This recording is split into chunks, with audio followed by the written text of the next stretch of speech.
Hi hello ನಮಸ್ಕಾರ. ನಾನು ನಿಮ್ಮ ಮಿತ್ರ ಮಹೇಶ್. ನೀವು ನೋಡ್ತಿದ್ದೀರಾ ಸವಿನಿನುಪ ಮಹೇಶ್ ಯೂಟ್ಯೂಬ್ ಚಾನಲ್. ಫ್ರೆಂಡ್ಸ್, ಇವತ್ತು ಯಾವ ಒಂದು ವಿಷಯದ ಬಗ್ಗೆ ನಿಮಗೆ ಇನ್ಫಾರ್ಮೇಷನ್ ಕೊಡೋಕೆ ಬಂದಿದ್ದೀನಿ ಈ ಒಂದು ವಿಡಿಯೋದಲ್ಲಿ ಅನ್ನೋ ಒಂದು ವಿಚಾರಕ್ಕೆ ಬರೋದಾದರೆ, ಈ ಒಂದು ಫ್ಲಾಸ್ಗೆ ಯಾವ ರೀತಿ ಸೆಲ್ಗಳನ್ನು ಬಳಸೋದ್ರಿಂದ ಅನುಕೂಲವಾಗಿರುತ್ತೆ, ಈ ಒಂದು ಫ್ಲಾಸ್ಗೆ ಯಾವ್ಯಾವ ರೀತಿಯ ಒಂದು ಸೆಲ್ಗಳನ್ನು ಬಳಕೆ ಮಾಡಬೇಕು, ಯಾವ ಸೆಲ್ಗಳನ್ನು ಬಳಕೆ ಮಾಡಬಾರ್ದು ಅನ್ನೋ ವಿಚಾರ ಕುರಿತು, ಯಾವ ಸೆಲ್ಗಳನ್ನು ಬಳಕೆ ಮಾಡೋದ್ರಿಂದ ನಿಮಗೆ ಬೆನಿಫಿಟ್ ಜಾಸ್ತಿ ಸಿಗ್ತವೆ, ಹಾಗೆಯೇ ಯಾವ ಸೆಲ್ಗಳನ್ನು ಉಪಯೋಗಿಸೋದ್ರಿಂದ ಒಂದು ಬೆಸ್ಟ್ ರಿಸಲ್ಟ್ನ ನೀವು ಪಡ್ಕೋಬೋದು ಕ್ಯಾಮ್ರಾದೊಳಗೆ ಈ ಒಂದು ಫ್ಲಾಸ್ ಮುಖಾಂತರ ಅನ್ನೋ ವಿಚಾರ ಕುರಿತು ಈ ಒಂದು ವಿಡಿಯೋದಲ್ಲಿ ಸಂಪೂರ್ಣವಾಗಿ ನಿಮ್ಗೆ ತಿಳಿಸ್ಕೊಡ್ತಾ ಹೋಗ್ತೀನಿ ಒಂದೊಂದಾಗಿ. ಅದಕ್ಕೆ ಮುನ್ನ ಯಾರೆಲ್ಲ ಚಾನಲ್ ಸಬ್ಸ್ಕ್ರೈಬ್ ಮಾಡಿದ ವಿಡಿಯೋ ನೋಡ್ತಿದ್ರು ಅವರೆಲ್ಲರೂ ಚಾನಲ್ ಸಬ್ಸ್ಕ್ರೈಬ್ ಮಾಡ್ಕೊಳ್ಳಿ. ಇನ್ಯಾಕೆ ತಡ, ಬನ್ನಿ ಫ್ರೆಂಡ್ಸ್, ವಿಡಿಯೋ ಸ್ಟಾರ್ಟ್ ಮಾಡೋಣ. ನನಗೆ ಒಂದು ಜೊತೆ ಸೆಲ್ ಬೇಕಾಗಿದ್ದು, ಹಾಗೆಯೇ ಇದಕ್ಕೆ ಸೆಲ್ಗೆ ಚಾರ್ಜರ್ ಸಹಿತ ಬೇಕಾಗಿತ್ತು. ಸೊ ಹಾಗಾಗಿ ನಾನೇನು ಮಾಡ್ತೀನಿ, ಅಮೆಜಾನ್ನ ಓಪನ್ ಮಾಡ್ಕೊಂಡು ಸೆಲ್ಲು ಆಮೇಲೆ ಇದಕ್ಕೆ ಆಗ್ತಕ್ಕಂಥ ಚಾರ್ಜರ್ನ ನಾನು ಹುಡುಕ್ತೀನಿ. ಈ ಒಂದು ಅಮೆಜಾನ್ ಆ್ಯಪಲ್ಲಿ ಪ್ರಾಡಕ್ಟ್ ಸಿಗ್ತೈತಿ ಅಮೆಜಾನಲ್ಲಿ. ಅದನ್ನ ಬೈ ಮಾಡ್ಬೇಕನ್ನಪ್ಪ ಅಂತಂದರೆ 687 ರೂಪಾಯಿಗಳು ಒಂದು ಬೆಲೆ ನಿಗದಿ ಆಗಿರುತ್ತೆ. ಅದರಲ್ಲಿ ಮೆನ್ಷನ್ ಮಾಡಿರ್ತಕ್ಕಂಥದ್ದು ಏನೇನು ಅನ್ನೋದಾದರೆ, ಸೆಲ್ ಚಾರ್ಜರು ವಿತ್ ಬ್ಯಾಟ್ರೀಸ್ ಅಂತೇಳಿ ಒಂದು ಮೆನ್ಷನ್ ಮಾಡಿರ್ತಾರೆ ಆ ಒಂದು ಪ್ರಾಡಕ್ಟ್ ಮೇಲೆ. 687 ರೂಪಾಯಿ ಒಳಗೆ ಈಸಿಯಾಗಿ ನಮಗೆ ಬ್ಯಾಟ್ರಿ ಚಾರ್ಜರು ಹಾಗೆಯೇ ಸೆಲ್ಗಳು ಸಹಿತ ಸಿಕ್ಬಿಡ್ತಾವಲ್ಲ ಅಂತೇಳಿ ನಾನು ಅದನ್ನ ಕ್ಲಿಕ್ ಮಾಡ್ಕೊತೀನಿ. ಕ್ಲಿಕ್ ಮಾಡ್ಕೊಂಡ ನಂತರ ನನಗೆ ಬಂದಿರತಕ್ಕಂಥದ್ದು ಬರೀ ಸೆಲ್ಗೆ ಆಗ್ತಕ್ಕಂಥ ಚಾರ್ಜರ್ ಮಾತ್ರ ಸಿಗ್ತೈತಿ, ಸೆಲ್ ಬರೋದಿಲ್ಲ ಈ ಒಂದು ಪ್ರಾಡಕ್ಟ್ನಿಂದ. ಸೊ ನನಗೆ 3 ನಾಮ ಹಾಕಿದ್ರು.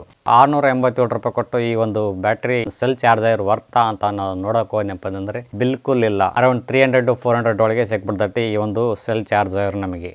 687 ರೂಪಾಯಿ ಕೊಟ್ಟು ಆ ಒಂದು ಪಾಯಿಂಟ್ನ ತಗೊಂಡಿದ್ದು ತುಂಬಾನೇ ವೇಸ್ಟ್ ಆಯಿತು. ತೋರಿಸ್ತೀನಿ ರೀ ಅದು ಯಾವುದು ಅಂತೇಳಿ. ಇಲ್ಲಿ ಕಾಣಿಸ್ತಾ ಇದೆಯಲ್ಲ, ಇದೇ ಪ್ರಾಡಕ್ಟು. ಇಲ್ಲಿ ನೋಡ್ತಿರ್ಬೋದು, ಇಲ್ಲಿ ಬರೆದಿದ್ದಾರೆ ಪ್ಯಾನಾಸೋನಿಕ್ ಅಂತೇಳಿ, charger for AA and AAA ಅಂತೇಳಿ, ರೀಚಾರ್ಜಬಲ್ ಬ್ಯಾಟ್ರೀಸ್ ಅಂತೇಳಿ ಮೆನ್ಷನ್ ಮಾಡಿದ್ದಾರೆ. ಇಲ್ಲಿ ಬ್ಯಾಟ್ರೀಸ್ ಅಂತಂದರೆ ಸೆಲ್ಗಳು, ಓಕೆನಾ. ಸೊ ಇಲ್ಲಿ ಮೆನ್ಷನ್ ಮಾಡಿದ್ದಾರೆ ಕೊಡ್ತೀವಿ ಅಂತೇಳಿ. ಹಾಗೆಯೇ ಇಮೇಜಸ್ ಸರ್ಚ್ ಮಾಡಿದ್ನಪ್ಪ ಅಂತಂದರೆ ಇಲ್ಲಿ ನೋಡ್ತಿರ್ಬೋದು, ಇಮೇಜಸ್ ಸಮೇತಿಗೆ ಬರ್ತಾವೆ. ಇಲ್ಲಿ ನೋಡ್ತಿರ್ಬೋದು, ನೋಡಿ ಕೊಟ್ಟಿದ್ದಾರೆ ಬ್ಯಾಟ್ರಿ. ಓಕೆ, ಬ್ಯಾಟ್ರಿ ಕೊಟ್ಟಿದ್ದಾರೆ ಇಲ್ಲಿ. ಓಕೆ,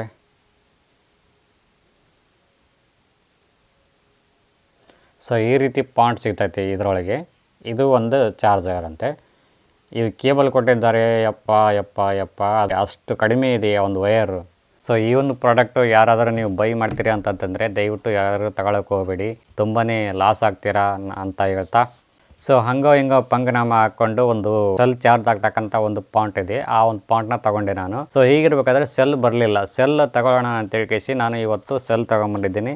ಈ ರೀತಿಯಾಗಿರ್ತಕ್ಕಂಥ ಒಂದು ಸೆಲ್ ತೊಗೊಂಬಂದಿದ್ದೀನಿ. ಇದು ಸಿಂಪೆಕ್ಸ್ 2800 ಮೆಗಾಹರ್ಟ್ಸ್ ಇದೆ. ಇದು ನೋಡೋಣ, ಅನ್ಬಾಕ್ಸಿಂಗ್ ಮಾಡ್ಕೊಂಡು ಹೋಗೋಣ.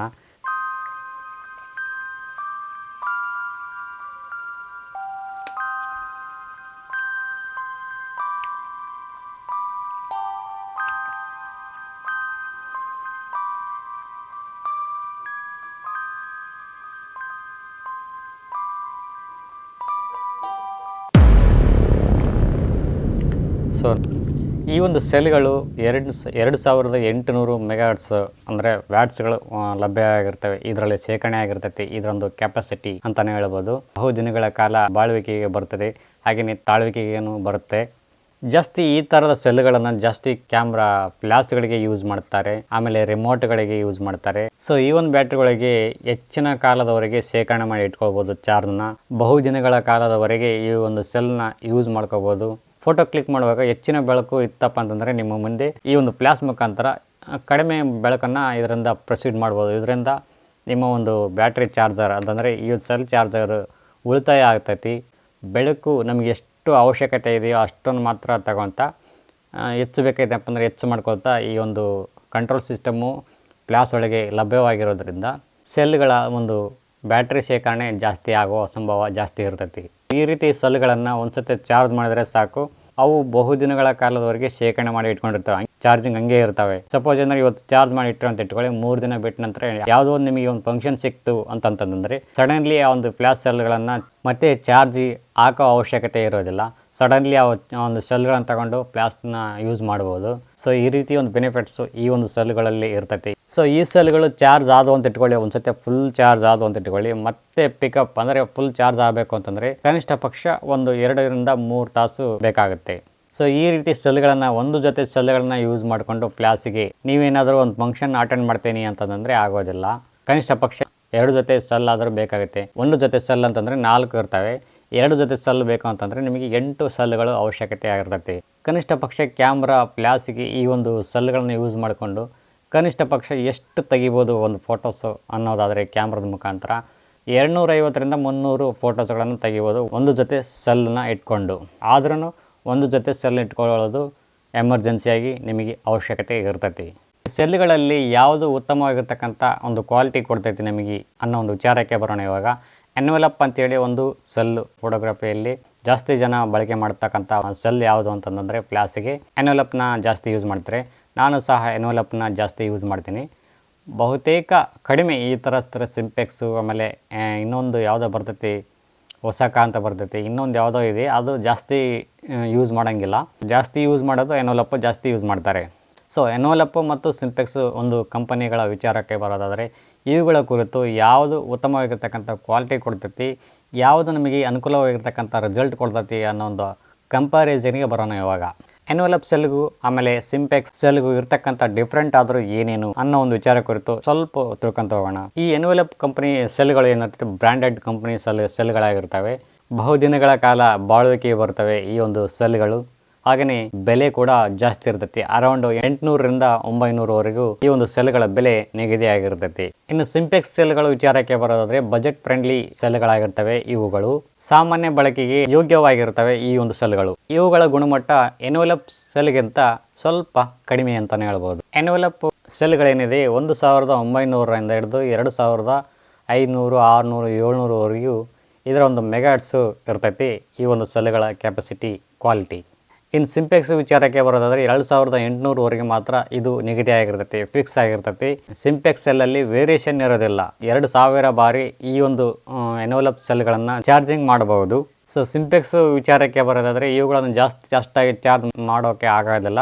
ಅರೌಂಡ್ 1000 ಒಳಗೆ ಆಸುಪಾಸು ಹೆಚ್ಚು ಕಮ್ಮಿ ಆಗ್ಬೋದು ಸಿಂಪೆಕ್ಸ್ ಸೆಲ್ಗಳನ್ನು ಚಾರ್ಜ್ ಮಾಡುವ ಪ್ರಕ್ರಿಯೆ. ಎನ್ವೆಲಪ್ ಸೆಲ್ಗಳನ್ನು 1 ವರ್ಷ ಬಳಕೆ ಆದ ನಂತರವೂ ಸಹ ಇದರ ಒಂದು ಕ್ವಾಲಿಟಿ ಏನಿದೆ 70%ರಿಂದ 80%ವರೆಗೂ ಶೇಖರಣೆ ಆಗಿರ್ತೈತಿ ಈ ಒಂದು ಸೆಲ್ ಒಳಗೆ ಅದರ ಒಂದು ಕ್ವಾಲಿಟಿ. ಇನ್ನು ಸಿಂಪೆಕ್ಸ್ ವಿಚಾರಕ್ಕೆ ಬರೋದಾದರೆ ಬಳಕೆ ಆದಂತೆ ಇದರ ಒಂದು ಕ್ವಾಲಿಟಿ ಏನಿದೆ ಕ್ಷೀಣಿಸುತ್ತಾ ಹೋಗುತ್ತದೆ ಸಿಂಪೆಕ್ಸ್ ಸೆಲ್ಗಳ ಕ್ವಾಲಿಟಿ. ಸೊ ಒಟ್ಟಾರೆಯಾಗಿ ಇವೆಲ್ಲ ವಿಚಾರಗಳನ್ನು ತಿಳಿದುಕೊಂಡ ನಂತರ ಎನ್ವೆಲಪ್ ತಗೋಬೇಕು ಅಥವಾ ಸಿಂಪೆಕ್ಸ್ ತಗೋಬೇಕು ಅನ್ನೋ ವಿಚಾರಕ್ಕೆ ಬರೋದಾದರೆ ನೀವು ಯಾವುದನ್ನು ತಗೋಬೇಕು ಅನ್ನೋ ವಿಚಾರಕ್ಕೆ ಬರೋದಾದರೆ ನೀವೇನಾದರೂ ನಿಮ್ಮ ಒಂದು ಫ್ಲಾಸಿಗೆ ಜಾಸ್ತಿ ದಿನಗಳವರೆಗೆ ಬಳಕೆ ಮಾಡೋಕ್ಕೆ ಬೇಕು, ಜಾಸ್ತಿ ಲಾಂಗ್ ಟರ್ಮ್ ನಾವು ಯೂಸ್ ಮಾಡ್ತೇನೆ ಈ ಒಂದು ಸೆಲ್ಗಳನ್ನು ಅನ್ನೋ ಒಂದು ವಿಚಾರಕ್ಕೆ ಬರೋದಾದರೆ ಕಣಿ ಮುಲಾಜಿಲ್ಲದೆ ಎನ್ವೆಲಪ್ ಸೆಲ್ಗಳನ್ನು ತೆಗೆದುಕೊಳ್ಳಿ. ಇದರಿಂದ ನಿಮಗೆ ಒಂದು ಒಳ್ಳೆ ಬೆಸ್ಟ್ ರಿಸಲ್ಟ್ ಸಿಗ್ತೈತಿ ಈ ಒಂದು ಸೆಲ್ಗಳ ಮುಖಾಂತರ. ಹಾಗೆಯೇ ಸಿಂಪೆಕ್ಸ್ ವಿಚಾರಕ್ಕೆ ಬರೋಣ. ನೀವೇನಾದರೂ ನಾರ್ಮಲ್ ಆಗಿ 1 ಅಥವಾ 2 ಫಂಕ್ಷನ್ಗಳನ್ನ ಯೂಸ್ ಮಾಡೋಕ್ಕೆ, ಹಾಗೆಯೇ ರಿಮೋಟ್ ಕಂಟ್ರೋಲ್ ಮಾಡೋಕ್ಕೆ, ಸಣ್ಣ ಪುಟ್ಟ ಏನಾದರೂ ಫಂಕ್ಷನ್ ಅಂದರೆ ಅಟೆಂಡ್ ಮಾಡೋಕ್ಕೆ ನಿಮಗೆ ಬೇಕು ಅಂತ ಸೆಲ್ಗಳು ಬೇಕು ಅನ್ನೋದಾದರೆ ಬಜೆಟ್ ಫ್ರೆಂಡ್ಲಿ ಆಗಿರ್ತಕ್ಕಂಥ ಈ ಒಂದು ಸೆಲ್ಗಳನ್ನು ಯೂಸ್ ಮಾಡ್ಕೊಳ್ಳೋದು ಉತ್ತಮವಾಗಿರ್ತೈತಿ. ಯಾಕಂದಪ್ಪ ಅಂದರೆ ಕಡಿಮೆ ದುಡ್ಡಿನ ಮುಖಾಂತರ ಬೆಸ್ಟ್ ರಿಸಲ್ಟ್ ಸಹಿತ ಈ ಒಂದು ಸೆಲ್ಗಳು ಕೊಡ್ತವೆ. ಜಾಸ್ತಿ ದಿನಗಳವರೆಗೆ ಬಳಕೆ ಬರೋದಿಲ್ಲ ಅನ್ನೋದನ್ನು ಬಿಟ್ಟರೆ ಕ್ವಾಲಿಟಿಯಲ್ಲಿ ಕಾಂಪ್ರಮೈಸೇ ಆಗೋದಿಲ್ಲ ಈ ಒಂದು ಸೆಲ್ಗಳು. ಸೊ ಇದಾದ ನಂತರ ಈ ಒಂದು ಸೆಲ್ಗಳನ್ನು ಯಾವ್ಯಾವ ಸಂದರ್ಭದಲ್ಲಿ ಏನೇನೆಲ್ಲ ಒಂದು ಮುನ್ನೆಚ್ಚರಿಕೆ ಕ್ರಮಗಳನ್ನು ನಾವು ಪಡೆದುಕೊಳ್ಳಬೇಕು ಇವುಗಳಿಂದ ಅನ್ನೋ ವಿಚಾರಕ್ಕೆ ಬರೋಣ. ಇವಾಗ ಈ ಸೆಲ್ಗಳನ್ನು ಹೆಚ್ಚಿನ ತಾಪಮಾನದ ಇರುವ ಕಡೆ ಇವುಗಳನ್ನು ಇಡಬಾರ್ದು, ಬೆಂಕಿಯಲ್ಲಿ ಹಾಕಬಾರ್ದು. ಇದರಿಂದ ಸ್ವಲ್ಪ ಹಾನಿಯಾಗುವ ಸಂಭವ ಜಾಸ್ತಿ ಇರ್ತೈತಿ.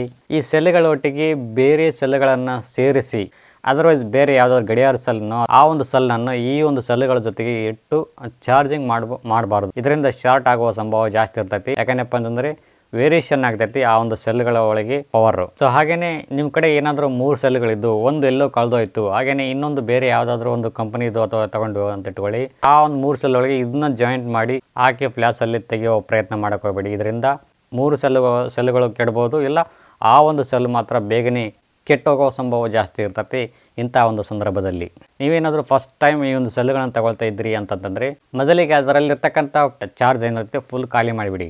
ಫುಲ್ ಖಾಲಿ ಆದ ನಂತರ ಮತ್ತೆ ರಿಟರ್ನ್ ಫುಲ್ ಚಾರ್ಜ್ ಇಡಿ. ಅದರ ಒಂದು ಕ್ವಾಲಿಟಿನ ಚೆಕ್ ಮಾಡಿ, ಎಷ್ಟು ಫೋಟೋಸ್ಗಳು ಬರ್ತವೆ, ಹಾಗೆಯೇ ಎಷ್ಟು ಒಂದು ಅವರ್ ಬರ್ತೈತಿ ಅನ್ನೋ ಒಂದು ವಿಚಾರ ಕುರಿತು ಟೆಸ್ಟ್ ಮಾಡಿ. ಇದರಿಂದ ನಿಮ್ಮ ಒಂದು ಸೆಲ್ಗಳು ಬಹುದಿನಗಳವರೆಗೆ ಬಾಳಿಕೆ ಬರುವ ಸಂಭವ ಜಾಸ್ತಿ ಇರ್ತೈತಿ. ಇದಾಗಿತ್ತು ಇವತ್ತು ವಿಡಿಯೋ ಇಷ್ಟ ಆಯ್ತು ಲೈಕ್ ಮಾಡಿ, ಕಾಮೆಂಟ್ ಮಾಡಿ, ಶೇರ್ ಮಾಡಿ ಅಂತ ಹೇಳ್ತಾ thank you for watching. Thank you, bye.